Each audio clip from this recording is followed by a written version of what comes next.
என்னோட வீடியோஸ் வந்து ஸ்டார்டிங்லேருந்து பார்க்குறவங்களுக்கு தெரியும். நான் எத்தனை தடவை வந்து பூஜை ஸ்லாப் வந்து மாற்றிருப்பேன். அதுக்கு ஒரு வீடியோ கிளம்புறதுக்கு ஃபுல்லாகவே நம்ம மாற்றிடலாம் ஒரே இதாக ஒரே இடத்துல அப்படின்னு சொல்லி இந்த விளாக் நான் போட்டிருக்கேன். ஹலோ மை ஆல், எல்லோரும் எப்படி இருக்கீங்க? எல்லோரும் நல்லா இருப்பீங்கன்னு நினைக்கிறேன். இன்றைக்கி வந்து விளாக் 3ல் உங்களை சந்திக்கிறதுல எனக்கு ரொம்ப ஹாப்பி. தொடர்ந்து நம்ம விளாகுக்கு வந்து சப்போர்ட் பண்ணுங்கள். ஃபுல்லாக என்னோடய வீடியோஸ் பார்த்தா தான் எனக்கு வந்து வாட்ச் டைம் வாஸ் காட்டும். ப்ளீஸ் ஃபுல்லாக பாருங்கள். தம்பிங்க இருக்க அன்னைக்கு வந்து தான் நான் அந்த வேலையை ஸ்டார்ட் பண்ண ஆரம்பித்தேன். இப்படி இருக்க பூஜை ரூமை புதுசாக மாற்றிடலாமே அப்படின்ட்டு. ஆனால் தம்பிங்க இருக்கிறதுனால ஃபுல்லாக செவுரில் கை வச்சு அது அழுக்காயிடுச்சு. செவுரு பார்க்கவே நல்லா இல்லை. நம்ம என்ன தான் செஞ்சாலும் க்ளீனாக வச்சுருந்தாலுமே அது அந்த இடம் ஒரு மாதிரியாகவே இருக்கும். எனக்கு உறுத்திக்கிட்டே இருந்துச்சு.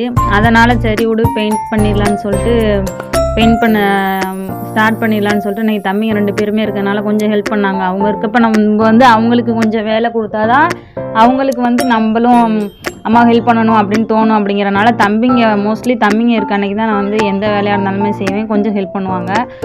பெரிய பையனையும் சின்ன பையனையும் 2 பேருமே அவன் வாங்குறதுனால இவனும் வாங்கினான். அதனால் ஃபஸ்ட்டு ஃபோட்டோஸ்லாம் தம்பிங்கள்ட்ட எடுத்து கொடுத்து டேபிளில் வைக்க சொல்லிட்டு பூஜை ரூமெல்லாம் ஒரு டப் எடுத்து வச்சிட்டேன். அதில் எல்லாம் விளக்க போடுங்க சாமின்னு சொல்லவும் எல்லாமே எடுத்து அவங்களும் விளக்க வச்சுட்டாங்க. அவங்களுக்கு டிவியை போட்டுவிட்டு நான் வந்து ஃபுல்லாக எல்லாமே, ஏன்னா எண்ணெய் பசையாக இருக்கும் இல்லையா, அதெல்லாம் ஃபஸ்ட்டு ஸ்டீல் ஸ்க்ரப்பரையும் லிக்விடும் போட்டு முதல்ல எல்லாம் ஃபுல்லாக தேய்ச்சிட்டேன். ஸ்லாப்பெல்லாம் தேய்ச்சதுக்கப்புறம் நல்லா எல்லாம் கூட்டி விட்டுட்டு அதுக்கப்புறம் வந்து பெயிண்ட் பண்ண ஸ்டார்ட் பண்ணிட்டேன். நான் வந்து காவி கலர் தான் மிக்ஸ் பண்ணேன். அது லைட் காவியாக போயிடுச்சு. சரி பரவாயில்ல விடு, நம்ம ஃபஸ்ட் டைம் நம்ம அடிக்கிறோம், நமக்கு தெரியாது இல்லையா, யாரோட ஹெல்ப்பும் இல்லாமல் நம்மளாக அடிக்கிறோம். அதனால் பரவாயில்லன்னு சொல்லிட்டு நான் அடிக்க ஸ்டார்ட் பண்ணிட்டேன். ஒரு கோட்டிங் தான் கொடுத்தேன். ஃபுல்லாக எல்லாம் அடித்து முடிச்சதுக்கப்புறம் நான் உங்களுக்கு காட்டுறேன். வெயில் ஓவராக அடிக்கும், என்னால் அடிக்கவே முடியல. வேர்த்து ஊற்றி எடுத்துருச்சு. வேறு வழியில் நம்ம ஒரே நாளில் முடிச்சே ஆகணும் அப்படிங்கிறதுனால வந்து நான் கொஞ்சம் கூட தளரவே இல்லை. ஃபுல்லாகவே அடித்து முடிச்சிட்டேன். ஃபுல்லாக அடித்து முடிச்சதுக்கப்புறம் ஒரு மார்னிங் போல் அடிச்சுட்டு ஈவினிங் வரைக்கும் ஃபுல்லாக நான் காய வச்சிட்டேன். தொடவே இல்லை.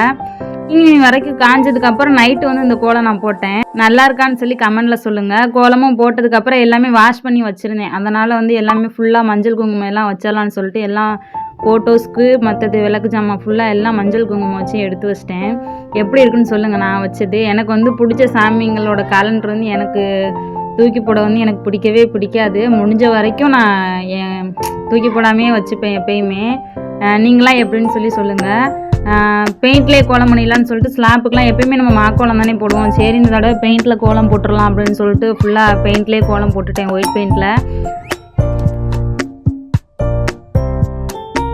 சரி இன்றைக்கி பூஜையும் எப்பயும் நம்ம விளக்கேற்றுறதை வந்து இன்றைக்கி உங்களுக்கு காமிச்சிடலான்னு சொல்லிட்டு அதையும் வீடியோ எடுத்துட்டேன். நான் எப்போயுமே தலை வாஷ் பண்ணிட்டு பவுட்ரு கூட யூஸ் பண்ண மாட்டேன். பொட்டு குங்குமம் அவ்வளோதான், வேறு எதுவுமே நான் யூஸ் பண்ண மாட்டேன். உங்களுக்கு பார்த்தாலே தெரியும் எனக்கு பிடிக்காது. ஏன்னா அதனால் வந்து நம்மளுக்கு ஏதாவது முகத்தில் ஏதாவது வந்துடும் சொல்லிட்டு அப்போலேருந்தே நான் யூஸ் பண்ணுறது கிடையாது. எதுவுமே யூஸ் பண்ண மாட்டேன். நைட் ஆனதுனால டிம்மாக தெரியுது லைட்டு. அதுக்கு நான் மாமாட்ட சொல்லி 2 லைட் போடணும். கொஞ்சம் அட்ஜஸ்ட் பண்ணிக்கோங்க. ஃபுல்லாக பெயிண்ட் பண்ணி எல்லாம் அரேஞ்ச் பண்ணதுக்கப்புறம் எப்படி இருக்குன்னு சொல்லி எனக்கு கமெண்ட்டில் சொல்லுங்கள். உங்களுக்கு பிடிக்கும்னு நான் நினைக்கிறேன். எனக்கு சப்போர்ட் பண்ணுங்கள். ஃபுல்லாக சப்போர்ட் பண்ணிங்கன்னா தான் என்னால் டெய்லி வீடியோஸ் கொடுக்க முடியும். நம்மளோட பூஜா ரூம் நான் அப்போ இருந்ததுக்கு இப்போ மாற்றினதுக்கு உங்களுக்கு எப்படி பிடிச்சிருக்கான்னு எனக்கு சொல்லுங்கள்.